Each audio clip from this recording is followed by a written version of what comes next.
Are you thinking about starting your CPP early at age 60? Well, you might want to reconsider. In this video, we'll uncover why delaying your CPP could be the best financial decision you make for your retirement. I'll go over 10 reasons why taking your CPP at age 60 might be a huge mistake. Let's start from the most obvious reasons to the least obvious. Reason number one, you'll get paid way more CPP if you delay. This is the most obvious reason as to why to delay your CPP is that you'll get paid way more for waiting. Let's see exactly how delaying affects your benefits with a simple example. Meet Jennifer, who's planning for her retirement. If she starts CPP at age 65, she'll get $1,000 per month, which is the baseline amount. If she decides to start her CPP at age 60, this reduces benefits by 0.6% per month, which totals a 36% reduction versus starting it at age 65. And that equals to only $640 per month. Now, if she decides to delay it to age 70, this increases her benefits by 0.7% per month. And this totals a 42% increase versus starting it at age 65. And that's $1,420 per month. So comparing all the options, you have $640 at age 60 and $1,000 at age 65 and $1,420 at age 70. As you can see, delaying CPP to age 70 significantly boosts your monthly benefit as compared to starting it at age 60 by more than double the amount. Reason two to not take CPP at age 60 is if you have enough income or savings to last until age 70. So if you have enough income or savings for the ages of 60 to 70, it's another reason to delay your CPP. Say you have a solid retirement savings portfolio including RRSPs, TFSAs, and perhaps a workplace pension. You can comfortably draw from these sources to cover your expenses from ages 60 to 70. During this period, your investments continue to grow, and you avoid reducing your CPP benefits early. At age 70, you begin receiving the increased CPP payments, providing a huge boost to your retirement income. Delaying CPP can enhance your financial stability and provide higher guaranteed income. This strategic decision can lead to a more secure and comfortable retirement in your 70s and beyond. Of course, if you need the money at age 60, then you should definitely start the CPP at age 60. But if not, it might be better to hold off for as long as you can.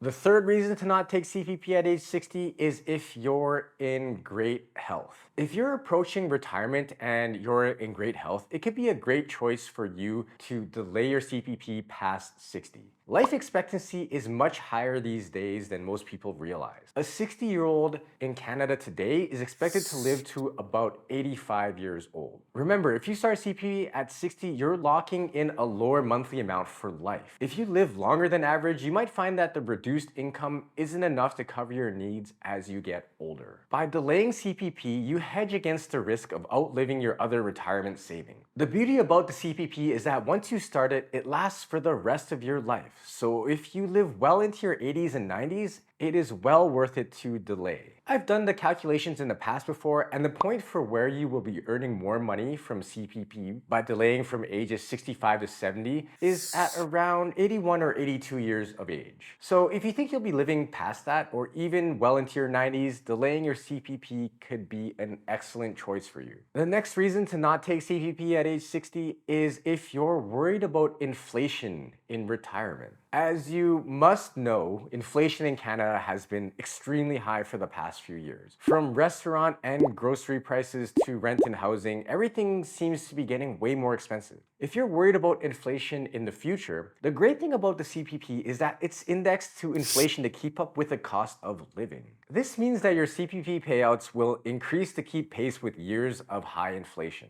In 2024, the CPP rate increased by 4.4%, as shown in the calculations here. So basically, the longer you can delay your CPP, the larger your index to inflation CPP payments will be. There aren't too many great investments out there on the market that are indexed to inflation, so this is quite a unique and special pension from the Canadian government to support retirees in times of higher cost of living. Reason 5 to not take CPP at age 60 is if you trust the CPP is managed well. Alright, so this one's a bit of a touchy subject, but there's been a lot of mistrust of the Canadian government lately. There are a lot of people out there who think that the CPP will run out of money, or they won't actually get their payment if they delay, or that it's an unfair system that is being used to rob hardworking Canadians. So how much of this is based on reality? Well, let's get into the risks first of all. Is it possible for pensions to be underfunded? Yes, absolutely. In 2008, during the financial crisis, General Motors had an underfunded pension. After the company filed for bankruptcy, the US government had to step in and cover some of the pension payouts, and some retirees did not receive their full pensions. Will this happen with the CPP? It is highly unlikely, and here's why. First, let's talk about the contribution rates. CPP contributions are expected to grow from 61 billion in 2022 to 177 billion in 2050 for the base CPP, and from 9.3 billion to 45 billion for the additional CPP over the same time period. And all this means that a lot of cash will be flowing into the CPP. Also, the CPP undergoes regular independent peer reviews to ensure that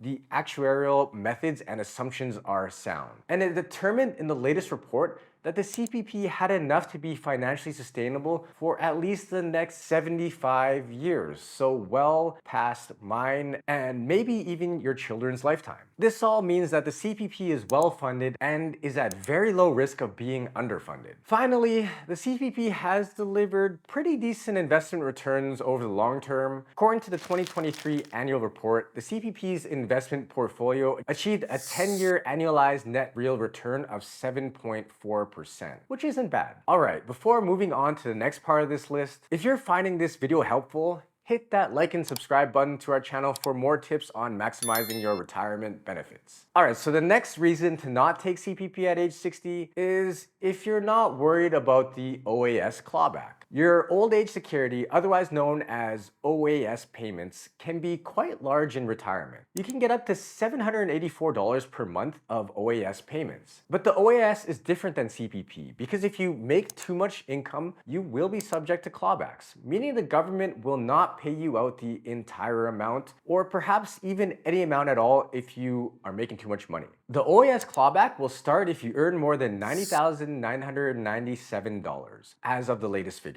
That's why you might want to be careful about earning too much money during the ages when you start collecting OAS, and if your CPP payments are too high during that time period, it might push you into that clawback territory. But if you know you won't earn even close to that amount, then that's another reason to delay your CPP payments. So I'll give you an example of how this works. Meet Simon. He has an income from employment pensions of $30,000, RRSPs of $20,000, investment income of $10,000, and his CPP benefits starting at age 70 of $21,000 per year. So his total income after age 70 is $81,000. And even by delaying CPP until age 70, his income is still well below that $90,000 threshold. So no OAS clawback applies, and he gets to keep all of the money. Plus, he benefits from larger CPP payments for the rest of his life. Alright, next up, another reason to not take CPP at age 60 is if your income is too high for GIS. If you know you won't be receiving the Guaranteed Income Supplement, or GIS, in retirement years, it's another reason to delay your CPP payments. If you already know you'll have a higher income in retirement, whether it's through your RRSPs or work pensions, you probably won't need to worry about keeping your income low enough to qualify for GIS. If you think you'll be well above the income limits here for GIS in retirement, it's just another reason that you should consider delaying your CPP past 60. This is because by delaying and having larger CPP payments, your income will be higher, but that won't really matter because you won't qualify for the GIS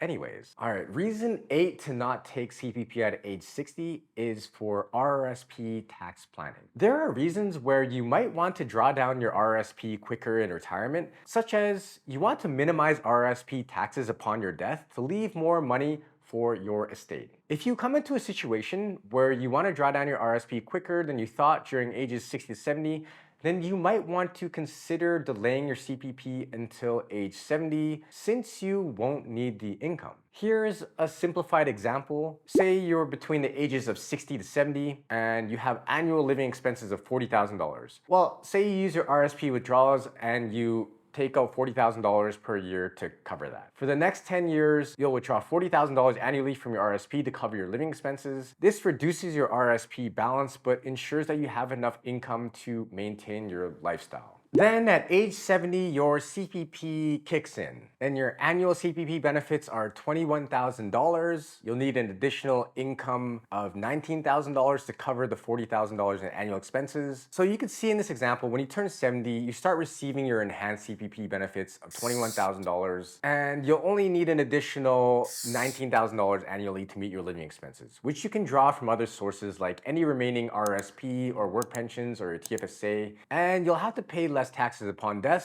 so you can now leave a larger estate for your family. Reason number 9 to not take CPP at age 60 is if you're still working in your 60s. People in Canada are working later into their 60s and even 70s more than ever now. If you know you're going to be working well into your 60s, it might not make sense to take your CPP at 60 for these reasons. If you're working, you likely won't need the CPP income early anyways, so that makes you more likely to be able to delay it for the additional payouts. Also, if you continue working, you'll need to continue making contributions to your CPP from age 60 to 65, even if you start your CPP early at 60. Another reason is your benefit from delaying CPP will likely be greater than taking the CPP early and investing it, as it would be quite difficult to earn that much of an increase in the market strictly by just investing. All right, another reason to not take CPP at age 60 is for more predictable and stable income. For example, when you turn 60, you'll have to make a choice about whether you want to delay your CPP or take it immediately. If you decide to delay it, you might have to draw down on your investments such as your RSP, TFSA, or non-registered assets to cover your expenses. Here's a quick example. Let's say you're eligible for a CPP payment of $640 per month at age 60. If you delay taking your CPP until age 65, your payments increase to $1,000 per month. Because you decide to delay it, you might need to use your savings like your RSP or TFSA to cover your expenses. Say your monthly expenses are $2,000 per month, you could withdraw $2,000 each month from your RSP or TFSA. Think of it this way.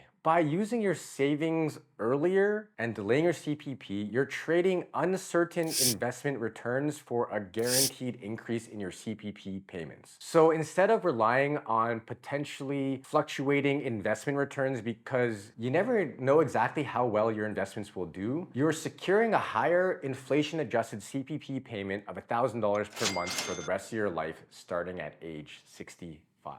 Now, even though we went over all of these ways on why you shouldn't take CPP at age 60, I'm not saying that everyone should start CPP at age 65 or 70. There are actually many logical reasons why someone would want to start CPP at age 60, and it really all boils down to your personal financial situation. There are so many different factors to consider. You'll have to evaluate the decision of when to take CPP the best that you can based on your unique situation and make the choice from there. If you're planning for retirement and need expert guidance, check out the planning services we provide. Our team can help you optimize your CPP and other retirement benefits. The link's in the description and you can read the full script of this video on our site. Make sure you like and subscribe for more valuable content, and as always, thanks for listening.